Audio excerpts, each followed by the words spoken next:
Tejashwi Yadav, exit poll आए तो जाहिर है फिर एग्जिट पोल जिस पार्टी के फेवर में नहीं होते तो वो तो यही कहते हैं कि भाई सर्वे गलत होते हैं, पहले भी हो चुके हैं। फिर अब आज के लिए नया चलन चल गया है कि ये कह देते हैं कि ये माहौल बनाने के लिए होता है ताकि गड़बड़ी कर सकेंगे। और पहले ईवीएम का नाम लेते थे, आजकल ईवीएम का नाम नहीं लेते, तो अब कहते हैं कि अफसर लोग गड़बड़ी कर देते हैं, तो सब सावधान रहना। और राइडर के तौर पर तो कह ही सकते हैं हम लोग कि राइडर के तौर पर कहेंगे एग्जिट पोल है, क्योंकि बहुत सारा अनुभव भी हमारा ये रहा है। एग्जिट पोल गलत होते हैं तो कौन सी बात, बिल्कुल होते हैं। तो तेजस्वी यादव की बात सुन लीजिए एग्जिट पोल के बाद। आप कह सकते हैं कि 95 का जो चुनाव का जो फीडबैक था उससे भी बेहतर फीडबैक हम लोगों को इस बार जो है सरकार के खिलाफ वोट किया है। और इस बार बदलाव जो है होने जा रहा है, कहीं इफ एंड बट की भी गुंजाइश नहीं रह गई। वोटिंग में लोग बड़े कतार में लोग खड़े थे, 6 बजे 7 बजे तक लोग खड़े थे, लोग खड़े रहे वोटिंग में और एग्जिट पोल आता है, यानी मतदान अभी खत्म नहीं हुआ कि एग्जिट पोल आता है।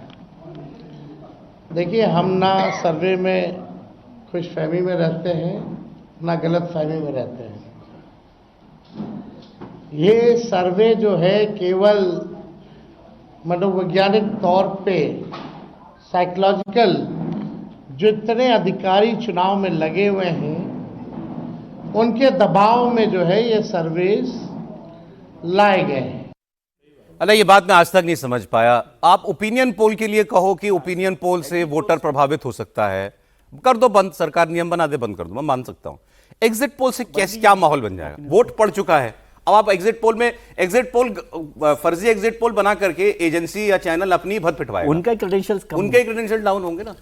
कल कोई एग्जिट पोल गलत हो गया तो आप हमसे कहोगे भाई सौरभ तो ये दिखा रहा था, ऐसा हो रहा था। लोकसभा के एग्जिट पोल के बाद तो सारे डरे हुए हैं। हाँ, ऑब्वियसली कोई एजेंसी अपने ऊपर ही तौबत क्यों लेगी समीर जी, लेकिन फिर भी खैर वो और कुछ कभी कह नहीं सकते क्योंकि सारे एग्जिट पोल कह रहे हैं कि सरकार ने हायर नहीं किया। आप सोचो नहीं, निश्चित रूप से अगर जिस तरीके से एग्जिट पोल का दिखा रहे हैं कि एक तरफा एनडीए की सरकार बन रही है, और मुझे लगता है अगर ये चुनाव परिणाम में परिवर्तित होता है तो भारत के इतिहास में तो ये ऐसा पहला चुनाव होगा कि 20 साल कोई मुख्यमंत्री रहा है, सत्ता में रहा है, और उसके बाद जब चुनाव में गया तो प्रचंड बहुमत के साथ वो वापस कर रहा है। ऐसा मुझे तो भारत के राजनीति इतिहास में नजर नहीं आ रहा कि कोई मुख्यमंत्री 20 साल रहा और 6 महीने पहले तक जिसे उसके सहयोगी दल एक बोझ मान के चल रहे थे। स्टेट भूल जाते हैं, लेकिन एमपी सर एमपी में भी, अब एमपी में 20 साल लगातार नहीं रहा है, तब भी 3 साल, और एमपी में बीजेपी की पूरी सरकार थी, गठबंधन की सरकार नहीं थी, यहाँ पर गठबंधन की सरकार थी। लेकिन यहाँ पर दूसरा कारण ये 18 का ब्रेक था, यहाँ भी 18 का ब्रेक। और दूसरा कारण ये सर, शिवराज सिंह चौहान सबसे लोकप्रिय नेता रहे बिहार के अंदर भी। नीतीश सबसे लोकप्रिय, लेकिन 6 महीने पहले नीतीश को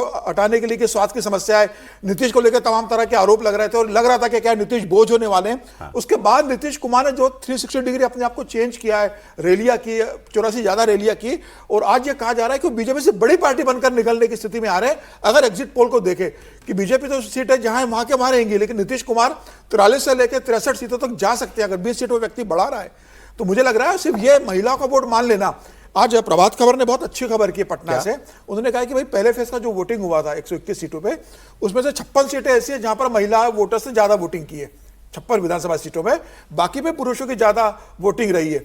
और उस खबर में उन्होंने यह भी लिखा है कि भाई यादव और जो मुस्लिम वोटर्स है वो तो सब आरजेडी के साथ जुड़े हुए, युवा वोटर जो है इसमें से एक बड़ा वर्ग प्रशांत किशोर के पास जाता हुआ दिख रहा है। नीतीश कुमार का वोट बैंक जो स्थिर था वो उनके साथ जुड़ा हुआ है। तो मुझे लग रहा है अगर इतनी सीटें अगर आ रही है तो सिर्फ महिलाओं के वोट बढ़ने से नहीं आएगी। मैं तो सीट छोड़िए, वोट बता देता हूं। अगर 48% वोट बताया हमारे मेट्राइज के सर्वे में एनडीए के लिए, तो 48% में केवल महिला वोटर के दम पर तो 37 से 48 नहीं होगा, मुश्किल है। सबका ही मिला होगा सर, इसका मतलब पुरुषों का भी वोट इस बार निश्चित रूप से हिस्सा है ना, निश्चित रूप से पुरुषों का भी मिला होगा, युवाओं का मिला होगा, जाति का वोट मिला होगा। मुझे लग रहा है सारे वोट नीतीश को एक तरफा, बीजेपी और नीतीश गठबंधन को एक तरफा मिले। अक्रॉस द कास्ट का देखो, एक जाति का देखो, युवा महिला सब ने वोट किया होगा, तब इतना। सबसे मजेदार रिएक्शन या इंटरेस्टिंग कहूंगा, मजेदार छोड़िए, राशिद अल्वी जी का, कांग्रेस के नेता हैं, बहुत एक्टिव नहीं हैं, लेकिन ये जो बात कह रहे हैं, इन्होंने कहा कि भाई मैं तो मान रहा हूं कि एनडीए की सरकार बनेगी, ये एनडीए की सरकार बनेगी, क्योंकि उत्तर प्रदेश में और हरियाणा में हम देख चुके हैं माहौल किसी के भी पक्ष में हो, सरकार मोदी जी की बनती है। एग्जिट पोल कभी सही नहीं होते। हरियाणा में देखा है, महाराष्ट्र में देखा है। मैं मानता हूं सरकार एनडीए की बनेगी, और इसलिए बनेगी कि उन्होंने अपने सारे इंतजाम करके रखे हैं। मुझे बताया गया है हरियाणा से लोग पहुंचे हैं वोट डालने के लिए, यूपी से पहुंचे हैं वोट डालने के लिए, और इसके अलावा वहां के अधिकारियों ने भारतीय जनता पार्टी और एनडीए की मदद की है। भाई खुल के नहीं कह रहे हैं जो राहुल गांधी कहते हैं कि चोरी की है। इंतजाम शब्द इन्होंने उठाया है वो नायब सिंह सैनी वाली उनके बयान से, हरियाणा इलेक्शन वाले से। तो वो कह रहे हैं कि भाई ठीक है, बन जाएगी, हम भी मान लेते हैं, लेकिन चोरी से बना रहे हैं। नहीं, एक तो सबसे पहले है कि भाई ठीक है, महिलाएं हर जगह बहुत आगे हैं, लेकिन पुरुषों को एकदम गिनना ही बंद कर दीजिए, ये थोड़ा अनुचित है। ठीक है, महिलाएं वोट दे रही हैं, और चूंकि महिलाएं इस तरह से लाउड नहीं होती थी, उनका जो आवाज आती थी वोट की इतनी तेज नहीं सुनाई देती थी। 2017 जब से उज्ज्वला वाला पता चला तो सब महिला करने लगे, तो इसलिए हो रहा, वरना वोट तो पहले भी देती थी। दूसरा क्या है कि चूंकि नीतीश कुमार और नरेंद्र मोदी इस देश की राजनीति में ऐसे नेता हैं कि इंदिरा गांधी को कभी महिला समर्थक नेता के तौर पर नहीं देखा गया, कभी नहीं देखा गया, जबकि वो बहुत ताकतवर शक्तिशाली नेता थी। जयललिता को कभी महिला समर्थक नेता के तौर पर नहीं देखा गया। मायावती को कभी महिला मतलब इसका मतलब मैं नहीं कह रहा हूं कि ये लोग विरोधी थी, लेकिन जो छवि बनती वो नहीं बन पाई। नरेंद्र मोदी और नीतीश कुमार की छवि ही यही है कि भैया हर योजना इनकी कहां से शुरू होती है तो महिला देख के करते हैं, और वो याद भी है, चाहे 2005। हाँ, शिवराज सिंह चौहान भी उस मामले में बाद में उस कतार में शामिल हुए। अब बिहार के चुनाव में चूंकि हम लोग कई चीजें गिनते हैं, तो पहले साइकिल से गिनना शुरू करें, उसमें शराबबंदी शामिल कर लें, उसमें जीविका दीदी शामिल कर लें, और मैं वो आंकड़ा देख रहा था जो वोट परसेंटेज वाला है, तो वोट परसेंटेज में भी नीचे एक है फेज वाइज डिटेल्स में नीचे, तो जीविका दीदी वॉलंटियर्स 1,80,000। तो 1,80,000 जीविका दीदियां वो वोट कराने में भी रही, तो यानी वहां भी उनकी महत्वपूर्ण भूमिका है।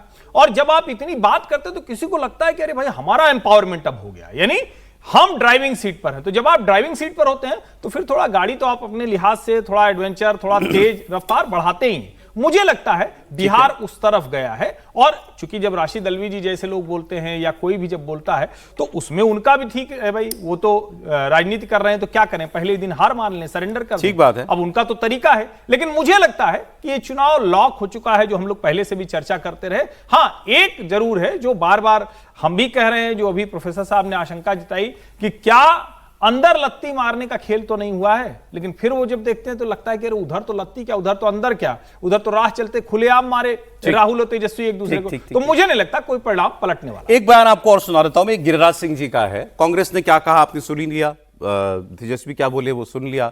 गिरिराज सिंह ने कहा 2010 से ज्यादा स्ट्राइक रेट रहेगा क्योंकि महिलाओं ने इस बार बम्पर वोट दिया है, और शब्द उन्होंने इस्तेमाल किया, विपक्ष मनपुआ पका रहा है। गिरिराज सिंह ने कहा कि राहुल गांधी को तो शर्म से मर जाना चाहिए, 30 चुनाव हार चुके हैं।